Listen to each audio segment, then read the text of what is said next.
Faut-il manger avant ou après, ou même peut-être pendant les cours de yoga? Bienvenue dans cette vidéo dans laquelle je vais répondre justement à cette question liée à l'alimentation et au yoga.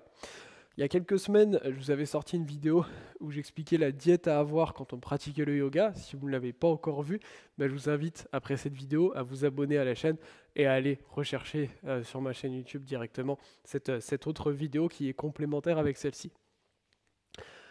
Ce qui est important de comprendre, avant tout, c'est que le yoga, c'est un chemin par rapport à soi, avec soi, un cheminement interne, une introspection. Peu importe que vous pratiquiez un yoga qui est dynamique, comme ce que je fais, et que vous fassiez des postures qui sont stylées, des équilibres, des choses comme ça, qui vous font plaisir.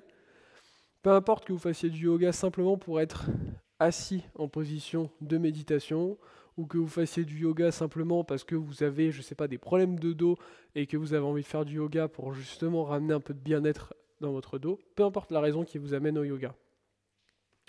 Le yoga, c'est avant tout un chemin vis-à-vis de soi, une introspection, une connaissance de soi, de son corps, de son esprit, de tout.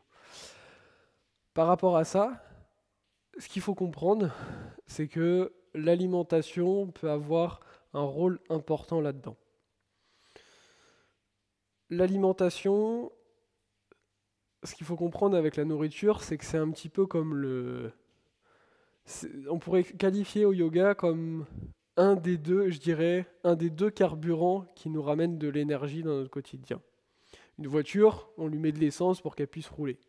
Nous, en tant qu'humains, on prend de la nourriture, ce qui nous sert entre guillemets de notre carburant. Mais au yoga, on considère qu'il y a un deuxième carburant, au-delà de l'alimentation, qui est ce qu'on appelle le prana, l'énergie.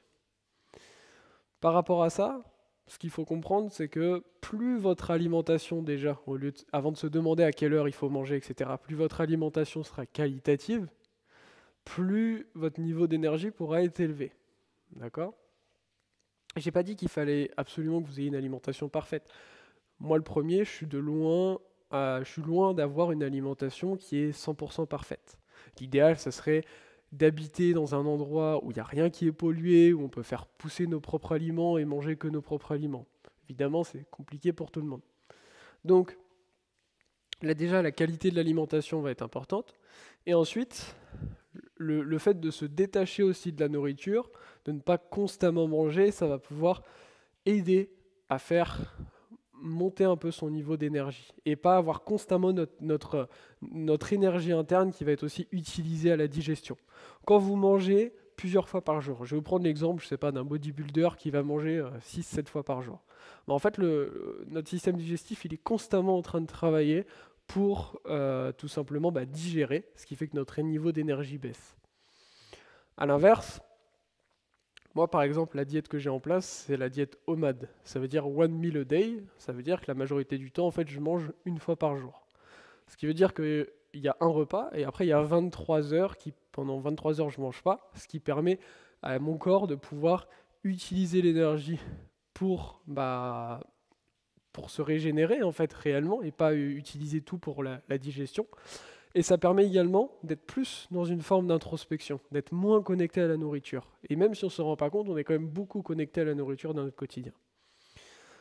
Ensuite, par rapport à la question du coup de savoir s'il faut manger avant, pendant ou après le yoga, ce qui est important de comprendre, c'est que quand on fait une pratique de yoga qui va pouvoir aussi potentiellement être dynamique, etc., c'est pas forcément bien de manger juste avant. Tout comme si vous allez faire du sport, vous allez faire un footing, on va éviter de manger juste avant. Après, chacun va avoir une réaction différente. Moi, je peux faire un gros repas et après faire des équilibres sur la tête et tout, ça va pas me perturber. Pour d'autres personnes, juste le fait de manger un tout petit peu, ça va vraiment être pas agréable de pratiquer d'une manière dynamique. Donc déjà, c'est important de connaître votre corps. Maintenant, idéalement, on va plutôt manger après le yoga. Quand je dis après le yoga, c'est pas forcément tout de suite après, ça peut être longtemps après, notamment si vous faites des jeûnes intermittents qui peuvent être un peu longs. Mais faire du yoga à ventre vide, c'est mieux. Du même que on ne boit pas traditionnellement pendant les cours de yoga. Pourquoi ? Parce que quand on fait du yoga, notre température corporelle va changer. Quand on fait quelque chose de dynamique, notre température corporelle va monter. Quand on fait quelque chose de doux, qu'on se détend, que le système nerveux se calme, la température corporelle va baisser. Et en fait, on laisse le système s'ajuster par lui-même. Quand on vient boire, si par exemple on boit quelque chose de chaud, par exemple un thé, bah, la température corporelle va monter, mais d'une manière extérieure. Ce n'est pas notre corps qui l'a décidé. De même, si on vient boire quelque chose de très frais, notre température va baisser. Et encore une fois, ce n'est pas nous qui l'avons choisi. Donc on essaie de ne pas boire pendant le cours de yoga.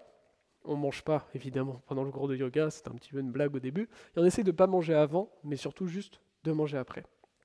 Voilà, vous avez la réponse par rapport à ça.